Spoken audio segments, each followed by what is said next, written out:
दोस्तों, जब हार आपको अंधकार लगने लगे तब धर्म का प्रकाश खोजो। बुद्ध के मार्ग पर एक यात्रा।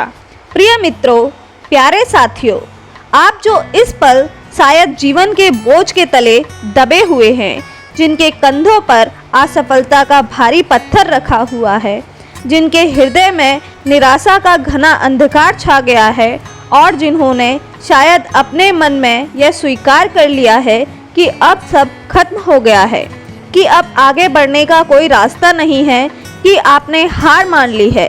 अगर यह आपके मन की स्थिति है, अगर आप इस गहराई में खड़े हैं जहां से उठना ऊपर असंभव सा प्रतीत होता है, तो कृपया एक पल रुकें।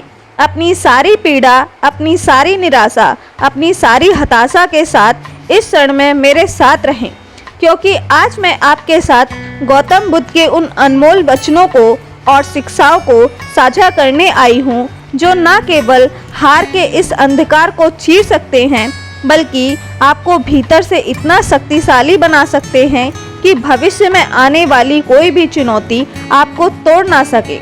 बुद्ध का मार्ग कोई जादू ही समाधान नहीं है जो पल भर में आपकी समस्याओं को गायब कर दे, बल्कि यह आत्मसम स्वीकृति और परिवर्तन का एक गहरा और संजीव मार्ग है। यह आपको सिखाता है कि कैसे अपनी पीड़ा को देखना है, उसे समझना है, उसके मूल कारण तक पहुंचना है और फिर उस कारण को जड़ से उखाड़ फेंकना है ताकि दुख का अंत हो सके। यह समझना अति महत्वपूर्ण है कि बुद्ध ने जो सिखाया है वह जीवन की सच्चाई थी। उन्होंने 4 आर्य सत्यों की बात की जो जीवन के आधारभूत सत्य हैं, और इन सत्यों को समझना ही हार की भावना से बाहर निकलने का पहला कदम है। पहला आर्य सत्य है, दुख जीवन दुखमय है। यह सब बात सुनने में नकारात्मक लग सकती है, लेकिन यह एक गहरी सच्चाई है जिसे स्वीकार करना मुक्ति की ओर पहला कदम है। दुख सिर्फ शारीरिक पीड़ा या मानसिक कष्ट नहीं है। दुख जन्म है, बुढ़ापा है, दुख बीमारी है, दुख मृत्यु है, दुख प्रियजनों से बिछड़ना है, दुख अप्रिय चीज़ों के साथ रहना है, दुख वह सब कुछ ना पाना है जिसकी हम इच्छा करते हैं, और दुख वह सब कुछ को देना है जिसे हम पकड़े रखना चाहते हैं। और हाँ, दुख असफलता है, दुख हार है।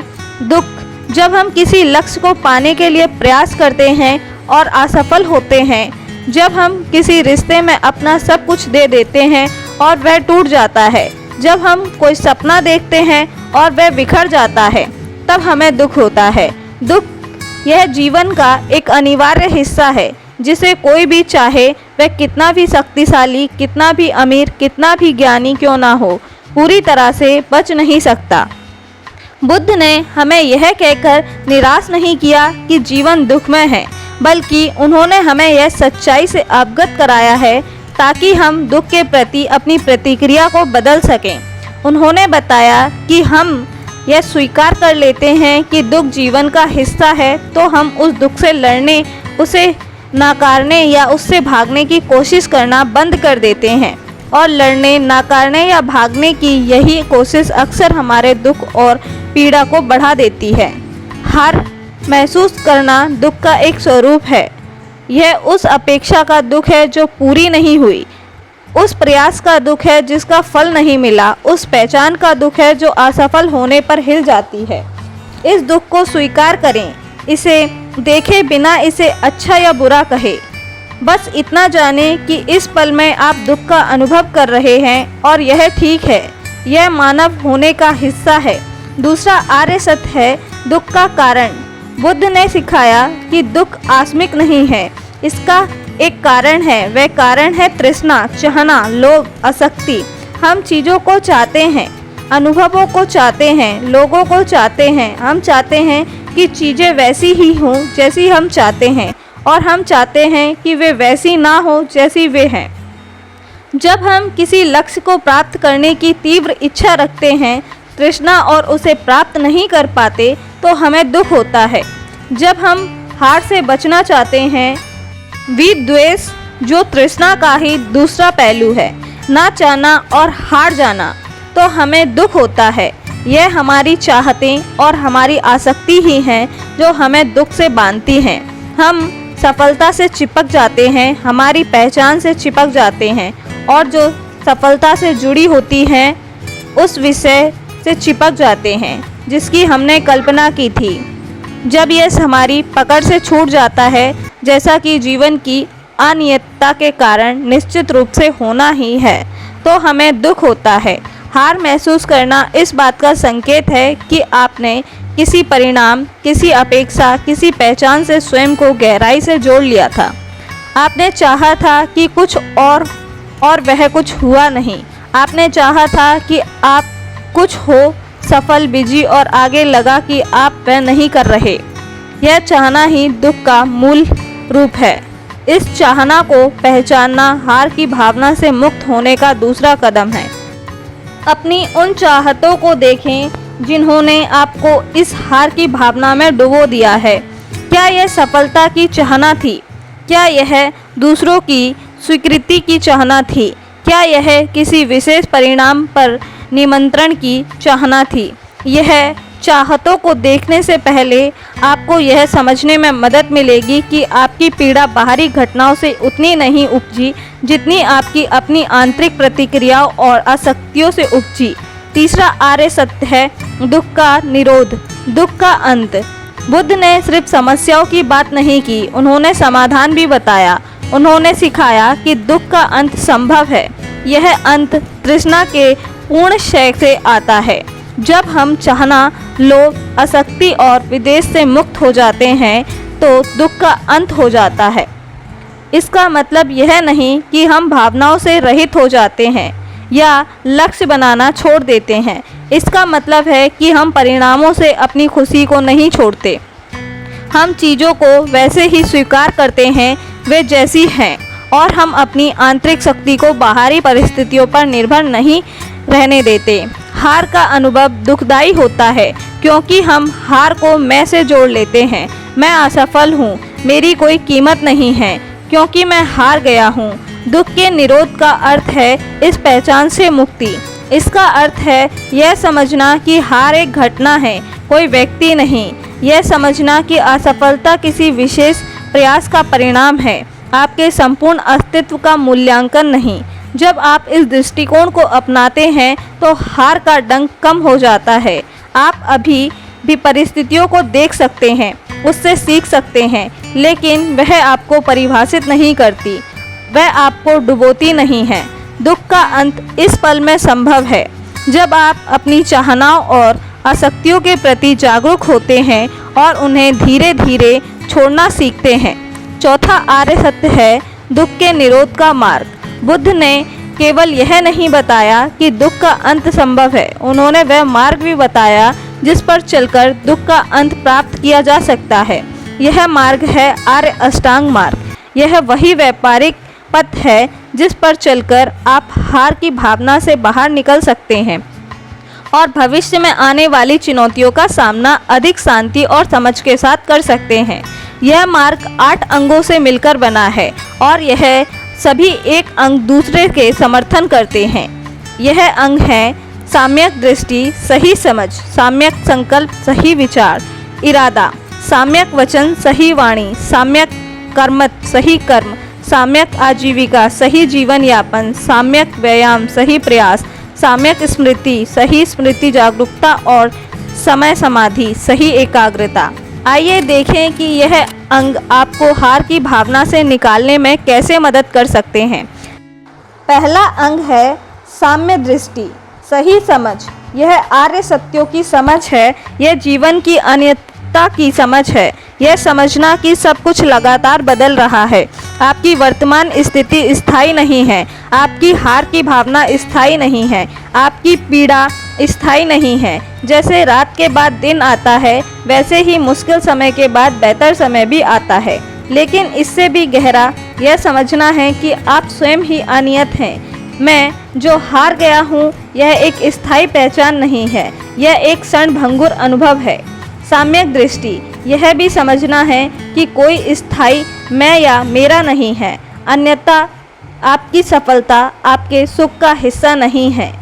यह एक घटना है जो आपके जीवन में हुई, लेकिन यह आपके अस्तित्व का सार नहीं है। जब आप हार को व्यक्तिगत रूप से लेना बंद कर देते हैं और इसे अनियत घटनाओं के प्रवाह के हिस्से के रूप में देखते हैं, तो इसका भार कम हो जाता है। साम्यक दृष्टि आपको यह समझने में भी मदद करती है कि चीज़ें कारणों और प्रभाव के नियम कर्म के अनुसार होती हैं। आपकी हार किसी पिछले कारण या परिणाम से हो सकती है, शायद गलत निर्णय, अपर्याप्त तैयारी या परिस्थितियों जो आपके निर्णय से बाहर थी। इसे समझना आपको आत्मदोष या कड़वाहट में फंसने से बचाता है।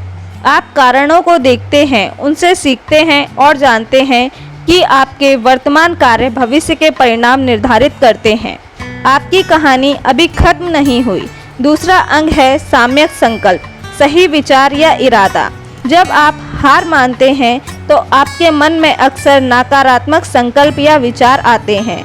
मैं बेकार हूँ, मुझसे कुछ नहीं हो सकता, अब कोई फायदा नहीं है। साम्यक संकल्प का अर्थ है इन नकारात्मक विचारों को पहचानना और सचेत रूप से उन्हें बदलने का इरादा रखना।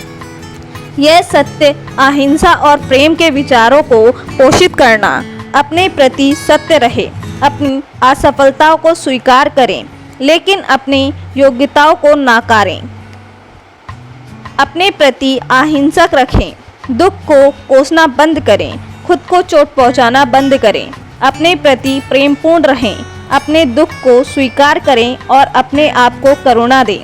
आपका संकल्प होना चाहिए कि आप इस अनुभव से सीखेंगे, मजबूत बनेंगे और आगे बढ़ेंगे, ना कि हार मानकर रुक जाएंगे। यह संकल्प एक आंतरिक शक्ति है जो आपके निष्क्रियता से बाहर निकलती है। तीसरा अंग है साम्यक वचन, सही वाणी। यह न केवल दूसरों के प्रति हमारी वाणी है, बल्कि स्वयं के प्रति हमारी आंतरिक वाणी भी है। जब आप हारते हैं तो आप शायद अपने से बहुत कठोर बातें करते हैं। मैं कितना मूर्ख हूँ, मुझे पता था कि मैं इसे बिगाड़ दूंगा। साम्यक वचन का अर्थ है इस नकारात्मक आत्म बातचीत को रोकना, अपने आप से दया और सच्चाई से बात करना। स्वीकार करें कि आप असफल हुए हैं, लेकिन खुद को नीचा दिखाना बंद करें। दूसरों के बारे में भी वही बात लागू होती है। अपनी असफलताओं के लिए दूसरों को दोष देना या उनके बारे में नकारात्मक बातें कहने से बचें, क्योंकि यह केवल आपके दुख को बढ़ाएगा और आपको स्थिति से सीखने से रोकेगा। चौथा अंग है साम्यक कर्मठ, सही कर्म। जब आप हारते हैं तो आप शायद गलत कर्म करने के लिए प्रवृत्त हो जाते हैं, जैसे हार को भूलने के लिए नशे का सहारा लेना, दूसरों को नुकसान पहुंचाना या पूरी तरह से निष्क्रिय हो जाना। साम्यक कर्मठ का अर्थ है ऐसे कर्म करना जो नैतिक हो और जो आपके और दूसरों के लिए हानिकारक ना हो। इसका अर्थ है जिम्मेदारी लेना, अपनी गलतियों से सीखना और ऐसे कदम उठाना जो आपको स्वस्थ तरीके से आगे बढ़ने में मदद करें। छोटे छोटे सकारात्मक कदम उठाना, जैसे अपने शरीर का ध्यान रखना, अपने आसपास की जगह को व्यवस्थित करना या किसी मित्र से बात करना, यह सभी साम्यक कर्म के हिस्से होते हैं जो आपको जड़ता से बाहर निकालते हैं। पांचवा अंग है साम्यक आजीविका, सही जीवन यापन। यद्यपि यह सीधे तौर पर असफलता के तत्काल दर्द से संबंधित नहीं लग सकता, यह एक स्वस्थ और संतुलित जीवन जीने का आधार है। जब आप अपने जीवन यापन के लिए ऐसे काम करते हैं जो नैतिक हैं और दूसरों को नुकसान नहीं पहुंचाते, तो यह आपके मन में शांति लाता है और आपको एक स्थिर आधार प्रदान करता है, जिससे आप मुश्किल समय का सामना कर सकते हैं। हार के बाद आपकी आजीविका के बारे में सोचना आपको फिर से उद्देश्य की भावना खोजने में मदद कर सकता है। छठा अंग है साम्यक व्यायाम, सही प्रयास। यह असफलता से उभरने के लिए सबसे महत्वपूर्ण अंगों में से एक है। साम्यक व्यायाम का अर्थ है सचेत और निरंतर प्रयास करना। यह 4 गुना है अकुशल नकारात्मकता, मानसिक अस्वस्थों को उत्पन्न होने से रोकना, जिनका अभी जन्म नहीं हुआ है, जैसे निराशा, आत्महत्या, क्रोध। जब आप हार के कगार पर खड़े होते हैं तो सचेत रहें कि यह भावना आप पर हावी ना हो। अकुशल मानसिक अस्वास्थ्यों को त्याग देना, जिनका जन्म हो चुका है, जैसे वर्तमान निराशा और हताशा। इन भावनाओं को पहचानना, उन्हें महसूस करें लेकिन उनमें डूबे ना रहें, उन्हें गुजरने दें। कुशल सकारात्मक मानसिक अस्वास्थ्यों को उत्पन्न करना जिनका अभी जन्म नहीं हुआ, जैसे आशा, लचीलापन, दृढ़ संकल्प, करुणा। सचेत रूप से इन भावनाओं को अपने भीतर जगाने का प्रयास करें। कुशल मानसिक अवस्थाओं को बनाए रखना और विकसित करना जिनका जन्म हो चुका है, जैसे सीखने की इच्छा, आगे बढ़ने की हिम्मत, अपनी सकारात्मकता की चिंगारी को बुझने ना देना। यह प्रयास हताशा भरा या जबरदस्ती वाला नहीं है, यह सचेत, कोमल और दृढ़ प्रयास है। यह ठीक वैसे ही है जैसे कोई माली अवांछित खरपतवारों को काटता है और वंचित पौधों को सींचता है। हार के बाद साम्यक व्यायाम का अर्थ है निराशा के विचारों से सक्रिय रूप से लड़ना और आशा और सीखने के विचारों को बढ़ावा देना। इसका अर्थ है कार्रवाई करने का प्रयास करना, भले ही वह छोटा ही क्यों ना हो। 7वां अंग है साम्यक स्मृति, सही स्मृति या जागरूकता। इसे अक्सर माइंडफुलनेस के रूप में जाना जाता है। यह वर्तमान क्षण में पूरी तरह से जागरूक रहना, अपने विचारों, भावनाओं, शारीरिक संवेदनाओं और आसपास की दुनिया के प्रति। जब आप हार महसूस कर रहे होते हैं तो आपका मन अक्सर या तो अतीत में खोया हुआ रहता है, हार के बारे में सोचकर क्या होता है अगर, या भविष्य के बारे में चिंतित रहता है, अब क्या होगा, मैं कभी सफल हो भी पाऊंगा या नहीं। साम्यक स्मृति आपको इस मानसिक भटकन से बाहर निकाल सकती है और आपको इस पल में वापस लाती है। अपनी निराशा को महसूस करें, इसे अपनी छाती में, अपने पेट में महसूस करें, अपने विचारों में देखें वे कैसे आते हैं और कैसे जाते हैं। जैसे बादल आकाश में, खुद को उनके साथ पहचाने बिना उन्हें देखें। आप विचार नहीं, आप भावना नहीं, आप वह जागरूकता हैं जो उन्हें देख रही हैं। जब आप माइंडफुलनेस का अभ्यास करते हैं तो आप यह देखना सीखते हैं कि भावनाएं और विचार अनियत हैं, वे आते हैं और चले जाते हैं। यह समझ आपको आपकी पीड़ा से थोड़ी दूरी बनाने में मदद करती है, जिससे उसका दमन किए बिना उसका सामना करना संभव हो जाता है। इस पल में रहें। इस पल में आप हार गए होंगे, लेकिन इस पल में आप सांस ले रहे हैं, आप सुन रहे हैं, आप महसूस कर रहे हैं। जीवन इस पल में है, हार के अतीत में, यह चिंता के भविष्य में नहीं। 8वां अंग है साम्यक समाधि, सही एकाग्रता। यह मन को एकाग्र करने की क्षमता है, अक्सर ध्यान के माध्यम से प्राप्त की जाती है। जब मन एकाग्र होता है तो वह शांत हो जाता है।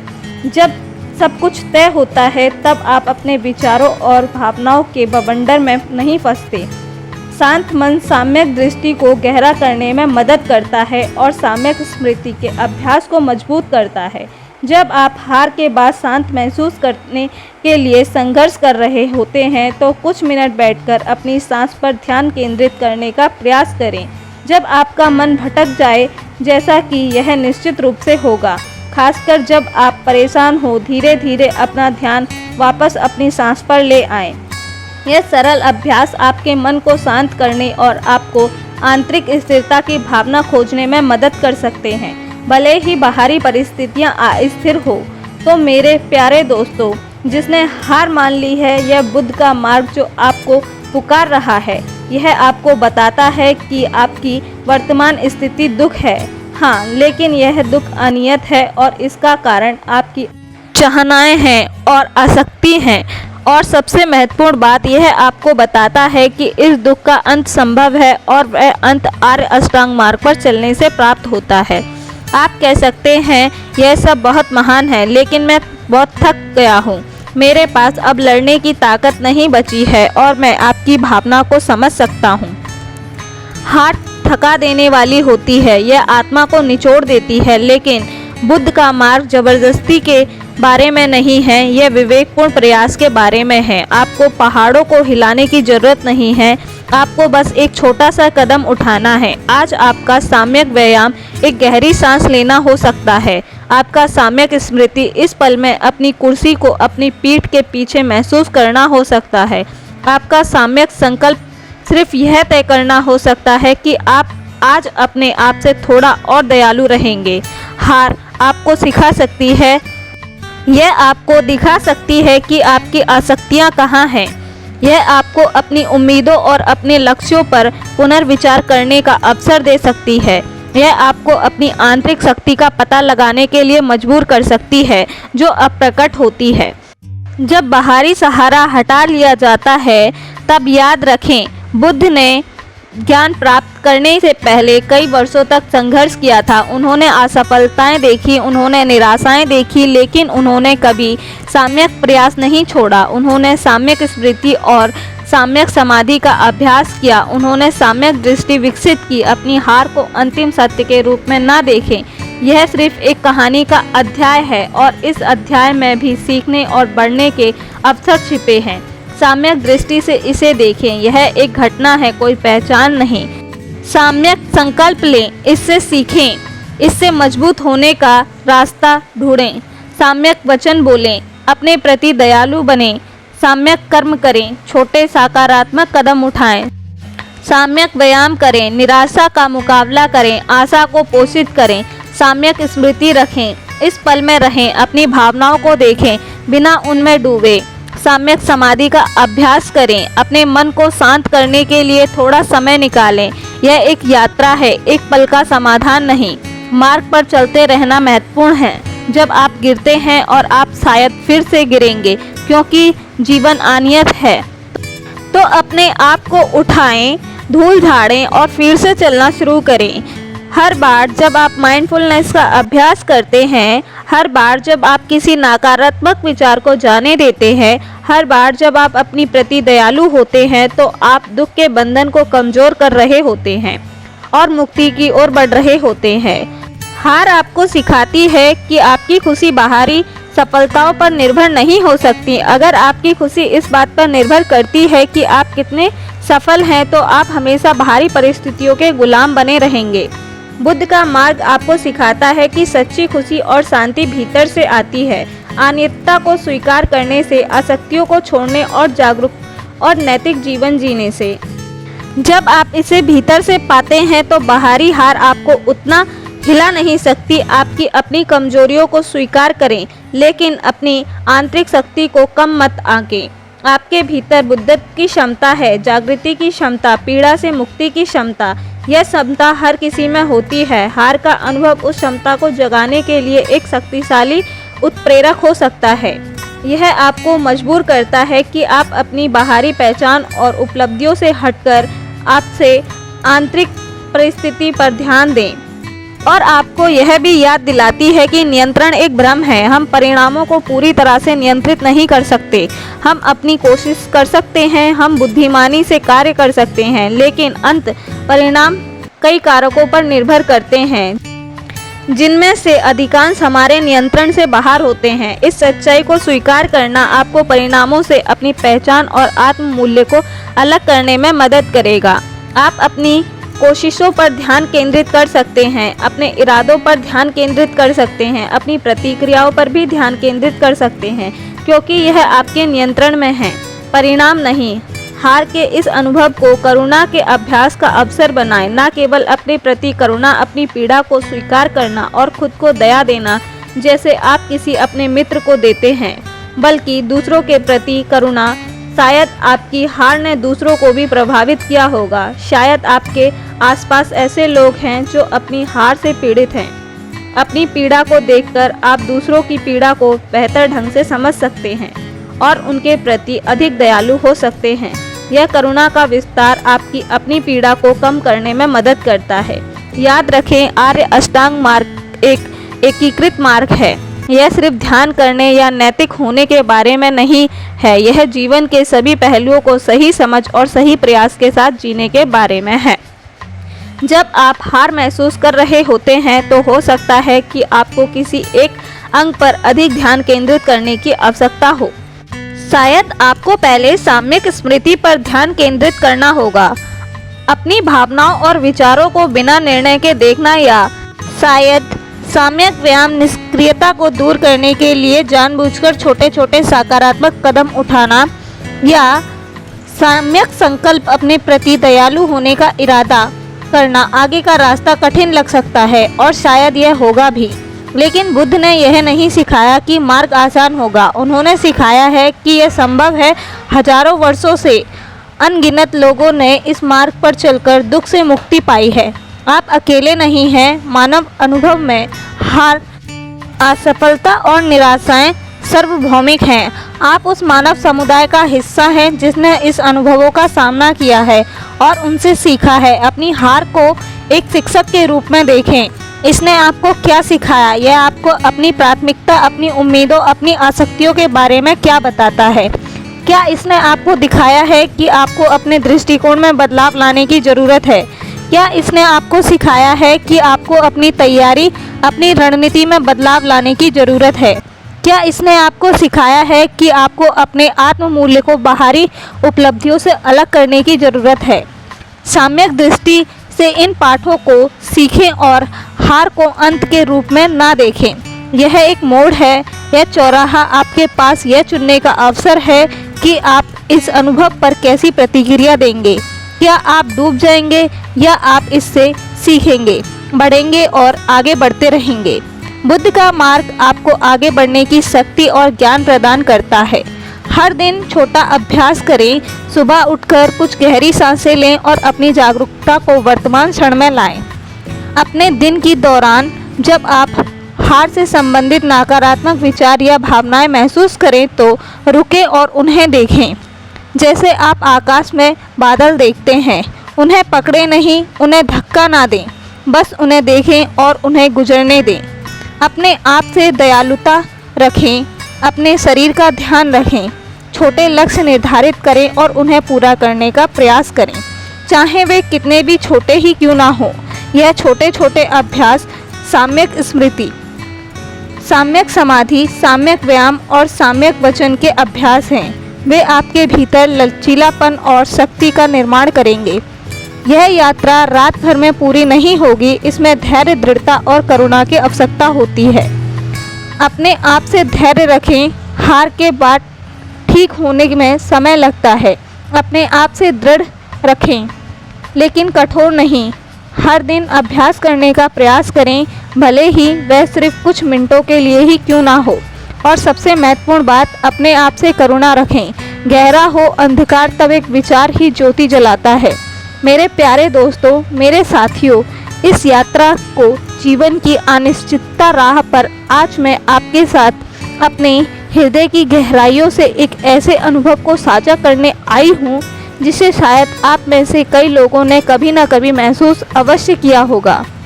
एक ऐसा अनुभव जो आपके भीतर तक को हिला देगा, जो आपकी नींद को चुनौती देता है, जो आपको उस स्थान पर ले जाता है जहाँ से आगे कोई रास्ता दिखाई ही नहीं देता। वह स्थान है अंधकार का। एक ऐसा अंधकार जो सिर्फ आँखों के सामने नहीं होता, बल्कि जो आत्मा को घेर लेता है, जो मन के हर कोने में फैल जाता है और जो हर आशा की किरण को सोख लेता है।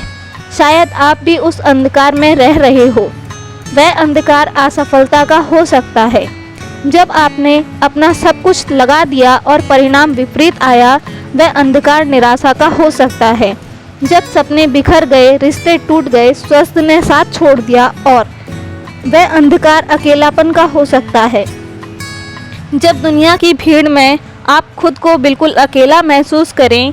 वह अंधकार उद्देश्यहीनता का हो सकता है, जब आपको समझ ना आए कि आप कहाँ जा रहे हैं, क्यों जा रहे हैं और क्या यह सब कोई मायने रखता है। यह अंधकार भय का हो सकता है, भविष्य के अनजाने डर का, बदलाव के डर का, या बस जीने की ही डर का। मैं उस अंधकार को जानती हूँ। मैंने उस सन्नाटे को सुना है जो उस अंधकार में होता है। जब आप अपनी ही सांस को आवाज़ में सुनते हैं तो आपको वह परेशान करने लगती है। मैंने उस भारीपन को महसूस किया है जो उस अंधकार में कंधों पर आ जाता है, जैसे कोई अदृश्य बोझ आपको नीचे की ओर खींच रहा हो। मैंने उस ठंडक को जाना है जो अंधकार में भीतर तक जम जाती है, जो आपकी भावनाओं को शून्य कर देती है, जो आपको किसी भी चीज़ के लिए उत्साहित होने से रोकती है। उस अंधकार में समय ठहर सा जाता है, या शायद नहीं, समय और भी तेज़ी से दौड़ता है और आप सिर्फ किनारे पर खड़े होकर सब कुछ गुजरते हुए देखते हैं। खुद को गतिहीन और असहाय पाते हैं।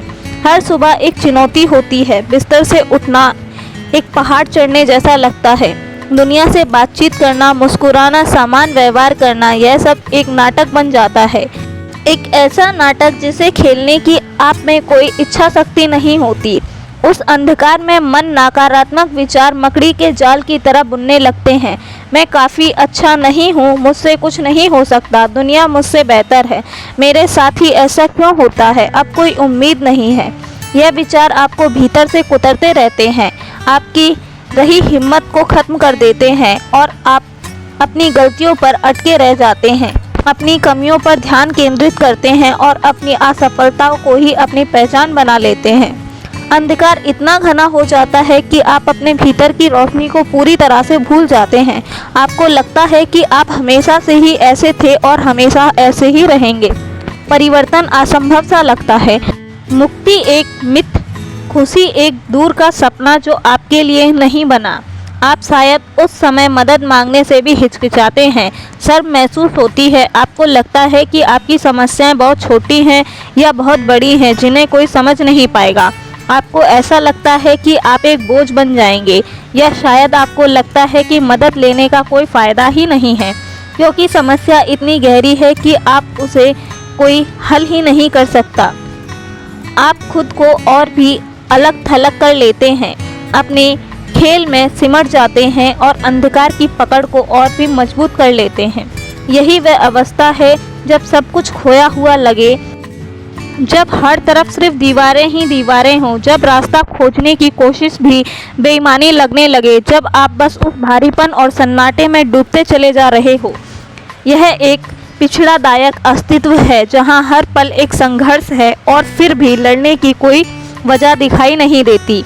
लेकिन ठीक उसी गहन अंधकार में जब सब कुछ स्थिर और निराशाजनक लग रहा था, जब लग रहा था कि अब कुछ नहीं बदल सकता, ठीक उसी पल एक विचार आया।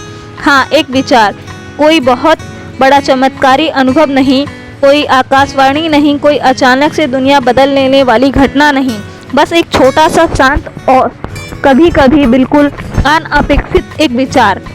यह विचार कहाँ से आया यह कहना मुश्किल है। शायद यह स्मृति की किसी पुरानी परत से उभरा हो, शायद यह आप चेतन मन की गहराई से एक सतह पर आया हो, शायद यह ब्रह्मांड की किसी अदृश्य ऊर्जा का संचार हो, या शायद यह सिर्फ इस बात का प्रमाण हो कि जीवन अपने सबसे निचले बिंदु पर भी पूरी तरह से बुझता नहीं है।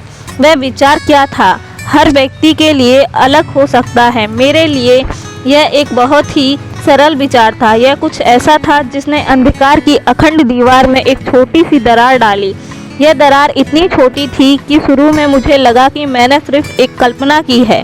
यह शायद इस बात पर विचार हो सकता है कि यह हमेशा ऐसा नहीं रहेगा, या शायद एक और रास्ता। ये क्या होगा अगर मैंने पहले भी मुश्किलों का सामना किया है, या बस इतना सा कि मैं अभी भी यहाँ हूँ। यह विचार किसी जटिल समाधान का खाका नहीं था, यह किसी बड़ी योजना का पहला कदम नहीं था। यह सिर्फ एक संकेत था, एक फुसफुसाहट, एक हल्की सी रोशनी, लेकिन उसने घने अंधकार में यहाँ तक कि सबसे हल्की रोशनी भी सब कुछ बदल सकती है। यह विचार इस बात का एक एहसास था कि मेरी पहचान मेरी वर्तमान स्थिति से बंधी नहीं है। यह विचार इस बात का एहसास था कि मेरी भावनाएं, चाहे वे कितनी भी प्रबल क्यों ना हो, स्थायी नहीं हैं। यह विचार इस बात का एहसास था कि असफलता अंतिम नहीं होती। यह विचार इस बात का एहसास था कि मेरे पास अभी भी चुनाव करने की शक्ति है, चाहे वह चुनाव कितना भी छोटा क्यों ना हो। यह विचार इस बात का एहसास था कि मेरे भीतर कुछ ऐसा है जो इस अंधकार से बड़ा हो सकता है। कि आपके लिए यह विचार यह हो रहा है, मुझे इस दर्द से कुछ सीखना है, यह मुझे खुद को एक और मौका देना है, या मुझे किसी ऐसे व्यक्ति से बात करनी है जिस पर मैं भरोसा कर सकता हूँ, या मुझे बस आज का दिन निकालना है, या मुझे अपने लिए एक कप चाय बनानी है। महत्वपूर्ण यह नहीं है कि यह विचार कितना भव्य या क्रांतिकारी था, महत्वपूर्ण यह है कि वह अब आया। उससे गतिहीनता को तोड़ा, उसने सन्नाटे में हलचल पैदा की, उसने आपको याद दिलाया कि आप पूरी तरह से निष्क्रिय नहीं हैं। आपके भीतर अभी भी जीवन का स्पंदन है। यह विचार उस भावना का द्वार खोलता है जिससे अंधकार छिपा रहता है। जब आप अंधकार में होते हैं तो सिर्फ समस्या को देखते हैं। जब आप सिर्फ अपनी पीड़ा को देखते हैं, आप सिर्फ दीवारों को देखते हैं। लेकिन जब वह विचार आता है तो आपको याद आता है कि समस्याओं के अलावा भी कुछ है, पीड़ा के अलावा भी कुछ है, दीवारों के अलावा भी कुछ है, शायद एक छोटी सी खिड़की या एक अनदेखा दरवाज़ा। वह विचार अक्सर आपको उस चीज़ पर ध्यान केंद्रित करने के लिए प्रेरित करता है जिस पर आपका नियंत्रण के बजाय इसके कि जिस पर आपका नियंत्रण नहीं है। अंधकार में आप अक्सर बाहरी परिस्थितियां या दूसरे के कार्य पर ध्यान केंद्रित करते हैं जिन्हें आप बदल नहीं सकते, लेकिन यह विचार आपको वापस अपने भीतर ले आते हैं। यह आपको अपनी प्रतिक्रियाएं, अपनी सोच, अपने छोटे छोटे कार्य पर ध्यान केंद्रित करने के लिए कहता है। यह आपको याद दिलाता है कि आप अपनी भावनाएं चुन सकते हैं। धीरे धीरे अभ्यास से आप अपने विचारों को निर्देशित कर सकते हैं। सचेत प्रयास से आप छोटे कदम उठा सकते हैं, भले ही आपको बड़ा रास्ता दिखाई ना दे। वह विचार अक्सर आत्मकरुणा का विचार होता है। जब आप अंधकार में होते हैं तो आप अक्सर खुद के सबसे बड़े आलोचक बन जाते हैं। आप खुद को कोसते हैं, खुद को दोषी ठहराते हैं, खुद को नाकारा मानते हैं। लेकिन वह विचार शायद आपको याद दिलाता है कि आप भी एक इंसान हैं, कि गलतियां सबसे होती हैं, कि असफलता जीवन का हिस्सा है, कि पीड़ा मानव अनुभव का हिस्सा है।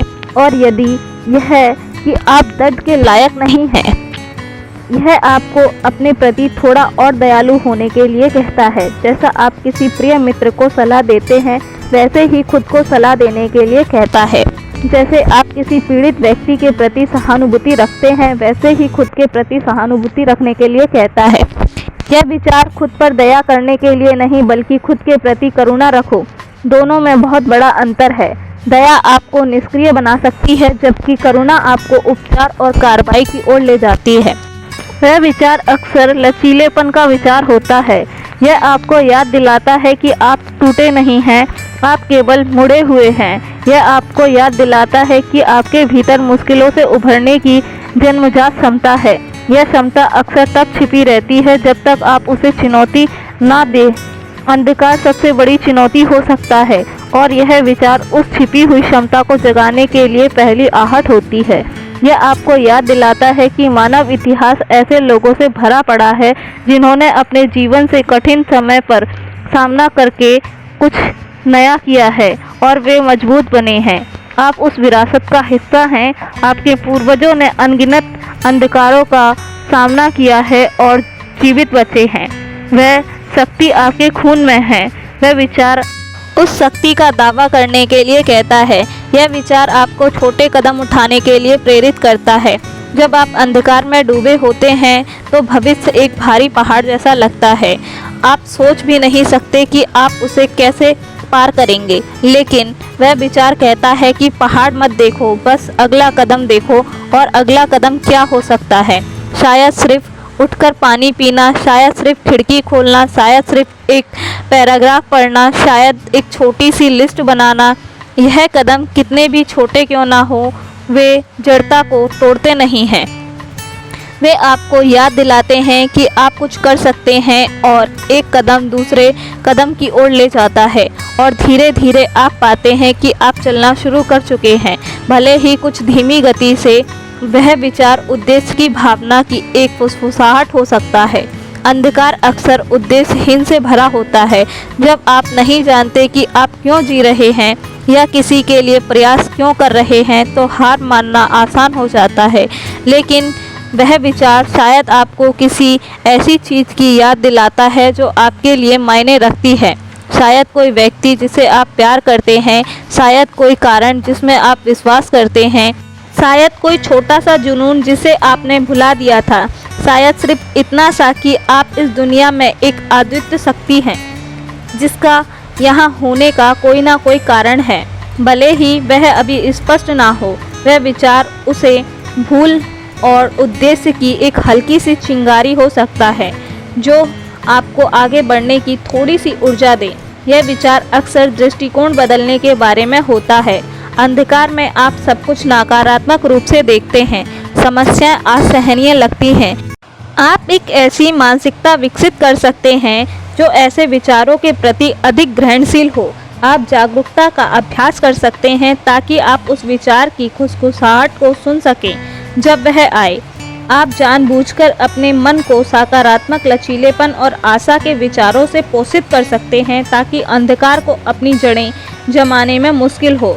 आप अंधकार में थे, यह सच है, लेकिन फिर एक विचार आया और इस विचार ने सब कुछ बदल दिया। उसने आपको दिखाया कि अंधकार अंतिम सत्य नहीं है। उसने आपको दिखाया कि आप असहनीय हैं। उसने आपको दिखाया कि आपके भीतर प्रकाश है। अब यह आपकी बारी है। उस विचार को पकड़ो, उसे अपनी राह रोशन कर दो, उस पर कार्य करो और देखो कि कैसे तुम्हारे जीवन से अंधकार छटने लगता है और कैसे तुम अपनी पूरी क्षमता के साथ चमकने लगते हो। यह यात्रा आसान नहीं होगी, लेकिन यह यात्रा संभव है और यह यात्रा उस एक विचार से शुरू होती है, उस एक स्पार्क से जो गहन अंधकार में भी जलने का साहस रखता है। तुम वह स्पार्क हो, तुम वह विचार हो। उठो और अपनी रोशनी फैलाओ। दुनिया को उसकी ज़रूरत है और तुम्हें खुद उसकी ज़रूरत है। अंधकार जा सकता है, प्रकाश आ सकता है, क्योंकि तुम्हारे भीतर वह शक्ति है, वह विचार है जो तुम्हें आगे बढ़ने के लिए प्रेरित करता है। बस उस पर विश्वास रखो, उस कार्य को करो और देखो कि क्या होता है। तुम्हारे भीतर असीम क्षमता है। अंधकार उसे छिपा सकता है, लेकिन वह उसे मिटा नहीं सकता। वह विचार उस क्षमता को जगाने की कुंजी है। दोस्तों, अगर आप सभी को हमारे द्वारा बताई गई यह कहानी पसंद आई हो तो कृपया इस कहानी को ज़्यादा से ज़्यादा लोगों तक शेयर करें और साथ ही चैनल को सब्सक्राइब अवश्य कर लें ताकि आने वाली सभी स्टोरीज़ की नोटिफिकेशन आपको सबसे पहले मिल सके। धन्यवाद दोस्तों। नमो बुद्धाय। मिलते हैं फिर एक और अगली नई कहानी के साथ। तब तक के लिए स्वस्थ रहें, मस्त रहें, अपनी ज़िंदगी में हंसते मुस्कुराते रहें। धन्यवाद दोस्तों।